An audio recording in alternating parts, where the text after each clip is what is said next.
नमस्कार, मैं अशोक कुमार पांडे और स्वागत है आपका टीसीएच पर। हाजिर हूं इजराइल, फलस्तीन, लेबनान, ईरान, मिडिल ईस्ट और इसके बहाने सारी दुनिया की खबरें लेकर। शुरुआत करता हूं एक मजेदार खबर से। तंजानिया की खबर है। तंजानिया में इजराइल के कुछ टूरिस्ट गए हुए थे और इजराइल वालों को लगता है कि सारी दुनिया में जहां वो जो चाहेंगे वही होगा। तो वहां जो होटल का मालिक था उसकी गाड़ी पर पोस्टर लगे हुए थे फलस्तीन के झंडों के। इन लोगों ने शिकायत की, इन लोगों ने कहा कि फलस्तीन के झंडे लगे हुए हैं और उसके बाद तंजानिया के उस होटल ने इन लोगों को होटल से बाहर कर दिया। इनकी समझ में यह नहीं आता है कि सारी दुनिया अमेरिका और यूरोप नहीं है, दुनिया भर में ऐसे भी मुल्क हैं जो इजराइल के साथ पूरी ताकत के साथ खड़े हैं। सबसे बड़ा एग्जाम्पल है साउथ अफ्रीका। साउथ अफ्रीका के ऊपर बाकायदा अमेरिका ने धमकी दी, जैसे सबको धमकी दे रहे हैं, धमकी दी है कि वहां पर सैंक्शन लगा दिए जाएंगे अगर इजराइल के खिलाफ जो आईसीजे में केस है वो वापस नहीं लिया गया। साउथ अफ्रीका ने बिल्कुल क्लियर कर दिया है कि हमें इससे कोई फर्क नहीं पड़ता, आईसीजे में जो केस हुआ है इजराइल के खिलाफ वो लगातार चलता रहेगा। अमेरिका को सैंक्शन लगाना है तो सैंक्शन लगा दे। खैर, आज शनिवार है और कल शुक्रवार था, कल जुमे का दिन था और जुमे के दिन आप जानते हैं नमाज, स्पेशल नमाज होती है और यह नमाज मस्जिदों के अंदर होती है। लेकिन फलस्तीन के अंदर, गजा के अंदर तो सारी मसाजिद तोड़ दी गई हैं, मस्जिदें तोड़ दी गई हैं बुरी तरह से। लेकिन सुबह मैं ये वीडियो देख रहा था, वहां से आया था, जिसमें टूटी हुई मस्जिदों के बीच अजान दी जा रही है नमाज के लिए। तो जुमे की नमाज टूटी हुई मस्जिदों में अगर हो रही है फलस्तीन में, तो इसके लिए अरब मुल्क और सारी दुनिया भी उतनी ही जिम्मेदार है, जो इजराइल से यह सवाल भी नहीं पूछ पाती है कि ऐसी कौन सी जंग लड़ रहे हो तुम जिसमें मस्जिदों तक को तोड़ना जरूरी है। दुनिया भर में जंग होती है लेकिन मंदिर, मस्जिद, चर्च, गुरुद्वारे ये सब नहीं तोड़ा जाता है। लेकिन इजराइल को अगर शैतान मैं कहता हूं तो इसी वजह से कहता हूं। आप एक अंदाज लगा के देखिए, कल एक घटना हुई है जिसमें वेस्ट बैंक में एक पानी के सोर्स में जहर मिला दिया गया ताकि जो भेड़ें आती थी फलस्तीनियों की वहां चरने के लिए वो मर जाएं और इसके चलते 20 से ज्यादा भेड़ें मर गई। अब आप बताइए ये कौन सी लड़ाई चल रही है, ये कौन सी जंग चल रही है जिस जंग में भेड़ों तक को मार दिया जाता है, पेड़ों को काट लिया जाता है और गर्भवती महिलाओं पर गोली चलाई जाती है। खैर, मैंने जैसा कहा आज शनिवार है और आज रिलीज होने हैं दोनों तरफ से, इस तरफ से भी रिलीज होगा और उस तरफ से भी रिलीज होगा। यानी 3 लोगों को रिहा करेगा हमास जैसा उसने वादा किया था और इन 3 लोगों में एक अमेरिकी भी शामिल है। बदले में तकरीबन 300 लोगों को रिहा कर रहा है इजराइल, जिसमें एक अच्छे खासी संख्या उन लोगों की है जिन लोगों को उम्र कैद की सजा मिली हुई थी, यानी सारी जिंदगी कैद में रहना था। ऐसे तकरीबन 80 से ज्यादा लोगों को रिहा किया गया है और इसके अलावा 220 से ज्यादा ऐसे लोग हैं जो 7 अक्टूबर के बाद गिरफ्तार किए गए थे। तो यह सीज फायर चल रहा है। ट्रंप का एक बयान आया कि मैं होता अगर तो मैं तो बहुत कड़े कदम लेता, लेकिन इजराइल है, देखते हैं क्या करता है। और इजराइल कुछ नहीं कर रहा है। इजराइल ने बड़े आराम से हमास की शर्तें मानी। सारी बातें करने के बाद, सारी धमकियां देने के बाद, जब असलियत समझ में आई, जब उसकी आर्मी के और सिक्योरिटी के लोगों ने कहा कि बॉस लड़ने से कोई फायदा है नहीं, 14 महीने लड़के भी अगर हम अपने अगवा किए हुए लोगों को रिहा नहीं करा पाए तो अब भी रिहा नहीं करा पाएंगे, बेहतर है सीज फायर डील चलने दी जाए। इसके अलावा कई सर्वे हुए और ये सर्वे बताते हैं कि 60% से ज्यादा इजरायली ये चाहते हैं कि किसी भी तरह से सीज फायर की डील चलती रहे। तो सीज फायर की डील चल रही है, हमास की शर्तों को माना गया, लगातार वहां पर इमदाद की ट्रकें पहुंच रही हैं। बदले में 3 लोगों को रिहा करेगा हमास, जैसा कि पहले से तय था। अमेरिका के राष्ट्रपति ने धमकी दी थी कि शनिवार तक सबको रिहा कर दो, लेकिन हमास सिर्फ 3 लोगों को रिहा कर रहा है जैसा पहले से तय हुआ था। और कोई हेल, कोई जहन्नुम जो सारे वादे किए थे ट्रंप ने, नेतन्याहू ने कि हम ये कर देंगे वो कर देंगे, वो सब कुछ नहीं दिख रहा है। बल्कि दिख ये रहा है कि ट्रकें पहले से बहुत बड़ी संख्या में अब इमदाद लेकर उन इलाकों में पहुंच रही हैं। लेकिन जो मुश्किल हालात हैं वो हैं वेस्ट बैंक में। वेस्ट बैंक को लगातार गजा की तरह बनाने की कोशिश की जा रही है। खासतौर से जो जेनिन कैंप है, ऐसी खबरें आ रही हैं कि इजराइल जेनिन कैंप को पूरी तरह से तबाह करना चाहता है और उस पर कब्जा करना चाहता है। जेनिन कैंप में लाखों लोग रहते हैं, ये लोग कहां जाएंगे? ये सवाल अमेरिका के राष्ट्रपति के सामने क्यों नहीं आता है? ये सवाल ट्रंप के सामने क्यों नहीं आता है कि एक तरफ जब गजा में सीज फायर है तो वेस्ट बैंक में वही हरकतें दोहराने का क्या मतलब है? अब अगर कल वेस्ट बैंक में लड़ाई शुरू हो जाएगी, जेनिन में लड़ाई शुरू हो जाएगी, अगर वहां से भी गोलियां चलने लगेंगी, अगर इजराइल के कुछ लोगों को अगवा करके रख लिया जाएगा, तो ये सारे लोग आतंकवाद आतंकवाद चिल्लाएंगे। लेकिन आज जब इजराइल खुलेआम आतंकवाद कर रहा है वेस्ट बैंक के अंदर, आप सोच के देखिए, बेथलहम के पास एक शादी हो रही थी और उस शादी की पूरी तैयारियां चल रही थी, शादी शाम को थी या होने वाली थी, और अचानक इजराइल की पुलिस आर्मी वहां पहुंच जाती है और लोगों को गिरफ्तार करना और गोलियां चलाना शुरू कर देती है। मतलब शादी से भी इनको दिक्कत है और यह सब दिखाई नहीं देता है ट्रंप और यूरोप के दूसरे मुल्कों को। बेथलहम में एक जगह और हमला हुआ है जिसमें कुछ लोग घायल हुए हैं। वेस्ट बैंक में मैंने बताया कि लगातार जेनिन पर कब्जा करने की और जेनिन को बर्बाद करने की कोशिश की जा रही है। इसी क्रम में हम समझे डॉक्टर अबू सफिया, जो अपने हॉस्पिटल में आखिरी दम तक लोगों की जान बचाने में लगे रहे और जिनको गिरफ्तार किया गया, उनके खिलाफ जो केस डाला गया है वो अनलॉफुल कॉम्बिटेंट का केस डाला गया। इसका मतलब क्या हुआ? इसका मतलब यह हुआ कि एक तरह से उनको आतंकवादी की तरह ट्रीट किया जा रहा है। एक डॉक्टर जो मरीजों की जान बचा रहा था, उसको आतंकवादी की तरह ट्रीट किया जा रहा है। और ट्रंप और यूरोप को लगता है सब ठीक ठाक है, ट्रंप ख्वाब सजाए बैठे हैं कि गजा के ऊपर वो कब्जा कर लेंगे और गजा के ऊपर रिविएरा बनाएंगे, गजा के ऊपर शानदार टूरिस्ट प्लेस बनाएंगे। उनको गजा में रहने वाले लोगों के बारे में कुछ समझ में नहीं आ रहा है। इधर एमबीएस जो हैं अचानक बहुत इंपॉर्टेंट बन के उभरे हैं। सऊदी अरबिया के क्राउन प्रिंस जो हैं एमबीएस अचानक बहुत इंपॉर्टेंट बन के उभरे हैं और कहा यह जा रहा है कि गजा का जो रिकंस्ट्रक्शन का प्लान बन रहा है, यानी अल्टरनेटिव प्लान जो बन रहा है, आप जानते हैं यूएई के राजदूत ने तो कह दिया कि कोई अल्टरनेटिव है ही नहीं। ट्रंप अगर चाहते हैं गजा को उजाड़ना तो बस इसका कोई अल्टरनेटिव नहीं है। लेकिन ज्यादातर अरब मुल्क इसके खतरों को जानते हैं। वो जानते हैं कि अगर गजा के लोगों को उजाड़ा गया तो मिडिल ईस्ट में पीस जैसा कुछ नहीं होगा। तो सऊदी अरबिया के जो क्राउन प्रिंस हैं एमबीएस, वो पहलकदमी ले रहे हैं दो तरह की। पहली बात तो यह कि ट्रंप का शायद उनके ऊपर काफी भरोसा है, इसीलिए यूक्रेन और रशिया में जो बातचीत होनी है वो सऊदी अरबिया में ही बातचीत होनी है। तो सऊदी अरबिया वैसे ही एक बहुत इंपॉर्टेंट प्लेस बन के उभर रहा है। और दूसरा, गजा को फिर से बसाने का जो इजिप्ट का प्लान है, वो प्लान एमबीएस के लीडरशिप में ऐसा लगता है कि बनाया जा रहा है, प्रोजेक्ट तैयार किया जा रहा है कि कैसे गजा को रीबिल्ड किया जाए, कैसे गजा को तैयार किया जाए, फिर से लोगों के रहने लायक बनाया जाए। इन सब में एक पेच है, ये सारे लोग इस बात पर अमेरिका से राजी हैं कि वहां से हमास को हटाया जाए। अब गजा से हमास को हटाने का मतलब यह हुआ कि अरब मुल्क ये प्लान कर रहे हैं कि ये सब लोग मिलकर एक लीडरशिप बनाएंगे जो वहां पर राज करेगी। यानी वहां पर वो पार्टी या वो लोग राज करेंगे जिनको सऊदी अरब, इजिप्ट, कुवैत और ये सारे मुल्क मिलकर तैयार करेंगे। अब प्रॉब्लम यह है कि हमास को हटाकर आप भेजेंगे कहां? चलिए, हमास अच्छा है, बुरा है, जो भी है, लेकिन उसने चुनाव जीता था और गजा के लोग हमास के साथ हैं, ये सब मानते हैं। अब ऐसे में अगर हमास को आप वहां से बाहर कर देंगे और गजा के अंदर रिएक्शन होगा तो वो क्या होगा? हमास को आप कहां बाहर कर देंगे, कहां भेज देंगे? आप मिडिल ईस्ट छोड़कर वो जाने वाले नहीं हैं। और अगर मिडिल ईस्ट में हैं तो बार बार गजा में लौटने की कोशिश करेंगे, बार बार गजा के अंदर एक्टिविटी करने की कोशिश करेंगे, बार बार फलस्तीन को आजाद कराने की कोशिश करेंगे। और ये जो पूरा तमाशा रचा जा रहा है, इसका बेसिस ही ढह जाएगा, ये कामयाब नहीं होगा। अमेरिका और इजराइल की जिद है कि हमास को खत्म कर दो। अब होता क्या है कि आप लड़ाई करके हमास को खत्म करना चाह रहे थे, इजराइल फ्रंट पे था और अमेरिका लगातार हथियार भेजे जा रहा था। सत्ता में आने के बाद ट्रंप ने भी बड़ी मात्रा में हथियार भेजा है और एक तरह से इजराइल को हरी झंडी दे दी है कि जो मन करे करो। लेकिन इजराइल की आर्मी कह रही है कि भाई हमास को हम खत्म नहीं कर पाएंगे, चाहे कितने दिन भी लड़ाई चले। मैंने कई सारे बयानात आपको बताए हैं। ऐसे में किसी डिप्लोमेसी से हमास को बाहर करने की जो ये कोशिश चल रही है, ये कोशिश कितनी कामयाब होगी ये कोई भी समझ सकता है। प्रोजेक्ट बन रहा है, सारा कुछ हो रहा है, इनके पास है पैसा। ये लालच दे सकते हैं कि तुम्हारा घर बनवा देंगे, ये कर देंगे, वो कर देंगे, लेकिन क्या गारंटी लेंगे कि जिस तरह से पहले बम गिराए गए, जिस तरह से अब वेस्ट बैंक में लगातार बम गिराए जा रहे हैं, गोलियां चल रही हैं, वैसा दोबारा गजा में नहीं होगा? और अगर वैसा दोबारा गजा में होगा तो उसका मुकाबला कौन करेगा? अभी तक तो अल कासम थी हमास की, वो मुकाबला कर रही है। अब अगर अल कासम भी वहां से हट जाएगी, गजा के पास अपनी कोई आर्मी, कोई सिक्योरिटी नहीं होगी, और कल को अगर उस पर कब्जा करने के लिए आगे बढ़ेगा इजराइल, कोई गारंटी नहीं दे सकता है कि इजराइल अपना कोई वादा भी निभाएगा।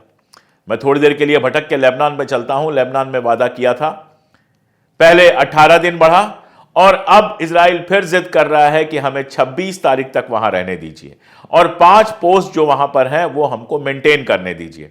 इजराइल के प्राइम मिनिस्टर ने कह दिया ऐसा नहीं होगा। वहां पर जो सीज फायर कमेटी है उसके जो चीफ हैं अमेरिका के, उन्होंने भी कहा है कि ऐसा नहीं होगा, हम ऐसा प्लान कर रहे हैं कि 18 फरवरी तक वापस लौट जाएं। फ्रांस ने कहा कि जल्दी से जल्दी इजराइल वहां से बाहर जाए ताकि लास्ट डेट से पहले इजराइल वहां से बाहर चला जाए। लेकिन इन सबके बावजूद इजराइल बजिद है कि हम लेबनान में बने रहेंगे। अब आप देखिए, जब जंग चल रही थी तो उन इलाकों तक पहुंच भी नहीं पाया इजराइल। फिर सबने मिलकर करा दिया सीज फायर, और सीज फायर कराने के बाद हालत यह है कि अब वो वहां से निकलने को तैयार नहीं है। तो जो इजराइल अपने किसी सीज फायर को नहीं मानता है, जो इजराइल यूएन में किए हुए किसी भी वादे को नहीं निभाता है, वो कल गजा में फिर से आक्रमण नहीं करेगा। इसकी गारंटी कौन देगा? ट्रंप देंगे या फिर एमबीएस देंगे या इजिप्ट देगा या कौन देगा? दरअसल कोई नहीं दे सकता है और कोई चाहता भी नहीं है गारंटी देना। प्रॉब्लम सारी वही है जो मैंने कहा था कि पहली बात यह कि अगर फलस्तीनी वहां से निकलकर दूसरे मुल्कों में जाएंगे, एक बयान आया है जिस बयान में कहा गया है कि बाकी सब करने को तैयार है जॉर्डन, लेकिन और फलस्तीनियों को नहीं ले सकता। इसलिए ही नहीं ले सकता कि वो जानता है कि फलस्तीनी दुनिया में जहां भी रहेंगे फलस्तीन की आजादी के लिए कोशिश करते रहेंगे और ऐसा करने पे उनके मुल्क में खतरा पैदा हो सकता है। कल इसका बहाना बनाकर इजराइल उनके ऊपर अटैक कर सकता है, उनकी जमीनें कब्जा कर सकता है। कुवैत के जो स्टेट मिनिस्टर हैं उन्होंने एक बयान दिया, कुरान से उन्होंने बाकायदा कोट किया, जिसका मतलब यह होता है कि जो आज अन्याय के खिलाफ नहीं बोलता है, जो आज अन्याय को बर्दाश्त करता है ताकि आज परेशानी ना हो, उसको कल उससे ज्यादा परेशानी उठानी पड़ती है। मजेदार है कि कुवैत हो चाहे बाकी मुल्क हो, सारे अब बोलने लगे हैं और सारे ये कहने लगे हैं कि फलस्तीनियों को फलस्तीन में ही रहना चाहिए। लेकिन कोई भी ये बात कहने को तैयार नहीं है कि फलस्तीन को तबाह तो इजराइल ने किया है। सब जानते हैं इजराइल कैसे बना है। जो वीडियो चल रहा है, ऐसे सैकड़ों वीडियो आपको मिल जाएंगे और सैकड़ों बार मैंने आपको बताया है कि कैसे फलस्तीनियों की जमीन पर कब्जा करते हुए इजराइल बना है। मेरा सवाल तो यही है कि जब लगातार फलस्तीनियों की जमीन पर कब्जा हो रहा था तो ये सारे लोग जो अब ट्रंप के डर से और इस डर से कि फलस्तीनी उनके मुल्क में आ गए तो क्या होगा, सारी बातें कर रहे हैं, वो उस पूरे दौर में कहां थे? उन्होंने चुपचाप बर्दाश्त किया कि इजराइल फलस्तीन को खत्म करता हुआ बढ़ता जाए और अब जो 2 टुकड़े बचे हैं गजा और वेस्ट बैंक, उन पर भी कब्जा करने का पूरा प्लान कर चुका है इजराइल। तो इनसे यह उम्मीद करना कि ये इजराइल के खिलाफ खड़े होंगे, ये बेकार है। ये सब चाहते हैं कैसे भी हमास हट जाए, कांटा निकल जाए ताकि शांति बनी रहे। कांटा निकलने से शांति नहीं बनी रहेगी। हमास निकल जाएगा तो कोई दूसरी जमात खड़ी हो जाएगी, कोई दूसरी तंजीम खड़ी हो जाएगी ये लड़ाई लड़ने के लिए, क्योंकि असल सवाल तो फलस्तीन की आजादी का है। एमबीएस अगर ट्रंप के बहुत करीब हैं तो पुराना जो स्टैंड रहा है सऊदी अरबिया का, उस पर उनको टिकना चाहिए। उनको साफ साफ कहना चाहिए कि फलस्तीन को एक आजाद मुल्क का दर्जा दिलवाइए ताकि ये रोज रोज की चिक चिक, रोज रोज का बवाल खत्म हो। सारा बवाल ही इसीलिए है क्योंकि 2 नेशन थ्योरी जो यूनाइटेड नेशंस ने दी थी उसको मानने के लिए इजराइल कभी तैयार नहीं हुआ। ट्रंप दबाव बनाए, इजराइल को तैयार कर ले, फलस्तीन को आजाद मुल्क बना दे, सारी प्रॉब्लम खत्म हो जाएगी। चुनाव होंगे, जो जीतेगा वो वहां पे राज करेगा, उसकी अपनी आर्मी होगी, उसकी अपनी इकॉनमी होगी, वो अपने तरीके से डील करेगा। लेकिन ये एक ऐसा नुक्ता है, ये एक ऐसा पेंच है जिसको ट्रंप के सामने कहने की हिम्मत किसी की नहीं है। और जब तक ये नुक्ता सुलझेगा नहीं, आप हमास को हटा लीजिए, आप किसी को हटा लीजिए, आप किसी तरह की कोई कोशिश कर लीजिए, वो एक हद से ज्यादा कामयाब नहीं होगी। एक लिमिट तक कामयाब होगी और फिर 2-4 साल 5 साल बीतेंगे और फिर नई जंग शुरू हो जाएगी। जहां तक इजराइल का सवाल है, वो तो जंग के बहाने ढूंढ रहा है।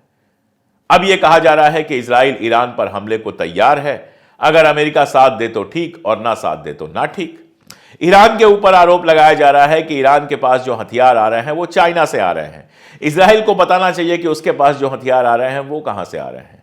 अगर इजराइल अमेरिका से हथियार खरीद सकता है, जर्मनी से खरीद सकता है, इंग्लैंड से खरीद सकता है, तो फिर ईरान चाइना या रशिया से क्यों नहीं खरीद सकता है?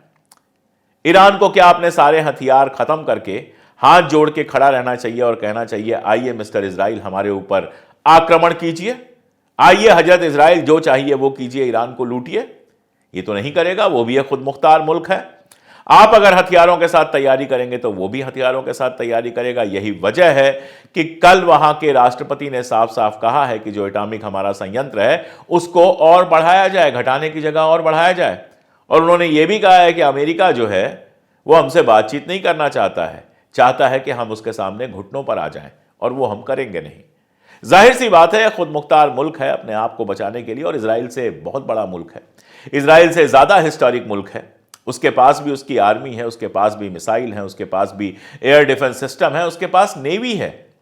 तो अगर इजराइल जंग में आएगा तो ईरान उसको पूरा बदला देगा। नुकसान ईरान का भी होगा, नुकसान इजराइल का भी होगा। लेकिन सवाल तो यही है कि जो ट्रंप कह रहे हैं मैं जंग खत्म करने आया हूं, जो ट्रंप कह रहे हैं मैं शांति लेकर आया हूं, जो ट्रंप यूक्रेन और रशिया में बात कराने के लिए इतने इंटरेस्टेड हैं, जो ट्रंप रशिया और चाइना के साथ मिलकर काम करना चाहते हैं ताकि डिफेंस का बजट कम हो सके, वही ट्रंप वही बात मिडिल ईस्ट के लिए क्यों नहीं सोचते हैं? क्यों नहीं मिडिल ईस्ट में फलस्तीन के रिप्रेजेंटेटिव, इजराइल के रिप्रेजेंटेटिव, ईरान के रिप्रेजेंटेटिव्स और अरब के दूसरे रिप्रेजेंटेटिव्स को आमने सामने बिठाकर एक आजाद फलस्तीन स्टेट की बात करते हैं? क्योंकि इजराइल से पैसा मिलता है, क्योंकि इजराइल के सामने झुके हुए हैं, क्योंकि इजराइल के बहाने पूरे मिडिल ईस्ट में तेल, गेहूं और बाकी सारी चीजों की लूट जारी रखनी है। इसलिए इजराइल को खुली छूट दी जाती है। हालांकि ये खुली छूट जितनी जबान से दी गई है उतनी जमीन पर भी दी गई है, ये देखना होगा। क्योंकि गजा के मामले में क्लियर किया उसने कि हम अपनी आर्मी नहीं भेजने वाले हैं, और ईरान के मामले में भी वो कह चुका है कि हम जंग नहीं चाहते हैं, हम बातचीत चाहते हैं। और इधर इजराइल लगातार कह रहा है कि हम ईरान के ऊपर हमला करेंगे। फाइनली क्या होगा, जब हमला होगा उस समय अमेरिका का क्या स्टैंड होगा, यह देखना होगा। क्योंकि ट्रंप अपने पॉकेट से अब 2 पैसे भी किसी को देना नहीं चाहता है, और अगर इजराइल ईरान से भिड़ा तो उसको लगातार मदद की जरूरत होगी। लेबनान में आप देखिए जो तमाशा हुआ, ईरान की जहाजें आ रही थी जिसमें लेबनान के नागरिक थे, दबाव बनाया गया, लेबनान ने ईरान की जहाजों को आने से रोक दिया।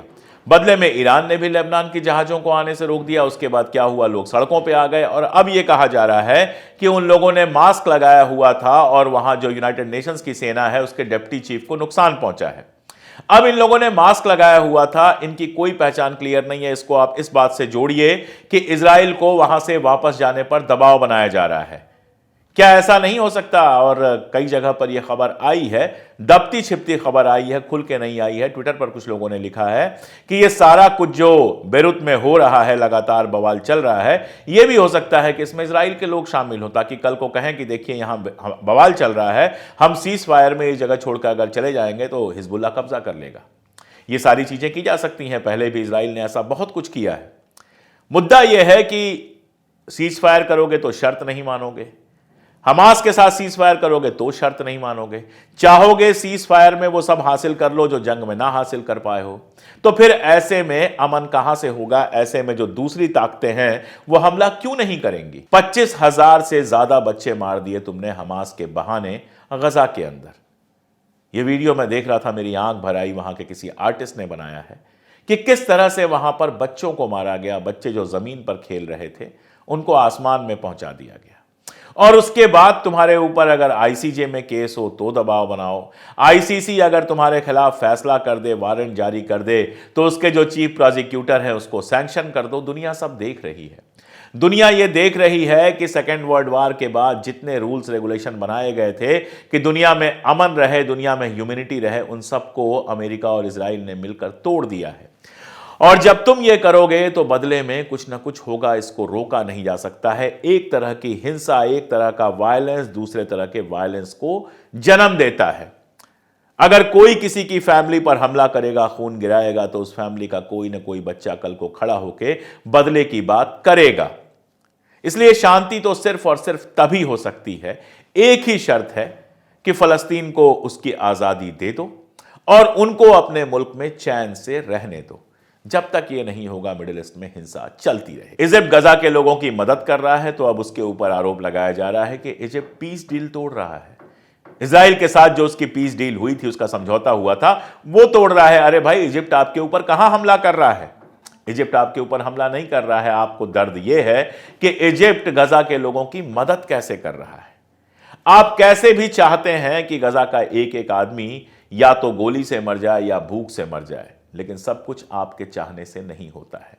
आप समझते रहिए अपने आप को ईश्वर के भेजे सबसे शानदार कौम के रूप में, लेकिन इस धरती पर, इस दुनिया में जितनी भी कौमें हैं, चाहे इस्लाम हो, चाहे हिंदू हो, चाहे ईसाई हो, चाहे यहूदी हो, चाहे कोई भी हो, हर कौम अपने आप में शानदार है। सबको जीने का हक है और मिलजुल कर एक दूसरे की चिंता करते हुए, एक दूसरे के साथ रहते हुए जो कौम नहीं जिएगी उसको आज नहीं या कल खत्म हो जाना होगा।